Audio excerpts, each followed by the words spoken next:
আমার বাবা তার এক ফ্রেন্ডের ছেলের সাথে খুব ছোটোবেলায় আমার বিয়ে ঠিক করে রাখে এবং আমি যখন ক্লাস 8-এ উঠি তখন তারা আমার হাজব্যান্ডের সাথে আমাকে বিয়ে দেবে এরকম ডিসিশন নেয়। তো আমার শ্বশুরের যে বড় 2 ছেলে তাদেরকে বাহিরে পাঠাইছে পড়াশোনার জন্য। তারা আর কখনো বাংলাদেশে আর ব্যাক করে নাই। তারা ওইখানে পড়াশোনা শেষ করে চাকরি বাকরি করে তারপরে ওনাদের ওখানে একজন বিয়ে করে ফেলছে। তো সেই ভয়ে আমার শ্বশুর চাচ্ছিল আমার হাজব্যান্ড পড়াশোনা করতে যাওয়ার আগে যাতে বিয়ে দিয়ে তারপরে পাঠাবে, যে বউয়ের টানে হলেও সে দেশে আসবে, এরকম চিন্তাভাবনা আব্বুর ছিল। তো যাই হোক, আমি ক্লাস 8-এ ওঠার পরে ওনাদের মনে হলো যে ঠিক আছে, তাহলে এখন ওর বিদেশ যাওয়ার সময় হয়ে গেছে, তাহলে বিয়েটা দিয়ে দিবি। তো তাকে যখন জানানো হলো আমাকে তার বিয়ে করতে হবে, সে এটা কিছুতেই রাজি না, সে তো বিয়ে করবে না। তারপরে কৌশল করে আমার শ্বশুর তার পাসপোর্ট সব কিছু নিয়ে লুকায় রাখছে যে যদি বিয়ে করো তাহলে তুমি অস্ট্রেলিয়া যেতে পারবে না, হলে তুমি যেতে পারবে না।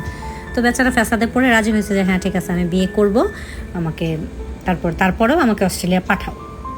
তো বিয়ের জন্য তো সে রাজি হয়ে গেছে, কিন্তু রাজি হওয়ার পরে এখন বিয়ের দিন তার মনে হইতেছে না কিছুতেই সে বিয়ে করতে পারবে না, কিন্তু তাকে তো খুব নজরে রাখা হয়েছে, সে বাসা থেকে বের হইতে পারতেছিল না। তারপরে কোনো দিশা না পাইয়া বেচারা গিয়া ওয়াশরুমে লুকায়া ছিল। 3 ঘন্টা সে ওয়াশরুমে বসেছিল। তারপরে সবাই তাকে ডাকছিল যে বাইরে আসো, কিন্তু সে তো বাইরে আসতেছিল না। তারপরে কোনো রাস্তা না দেখে ওয়াশরুমের দরজা ভেঙে তাকে বের করে তারপরে আমার সাথে বিয়ে দেওয়া হয়।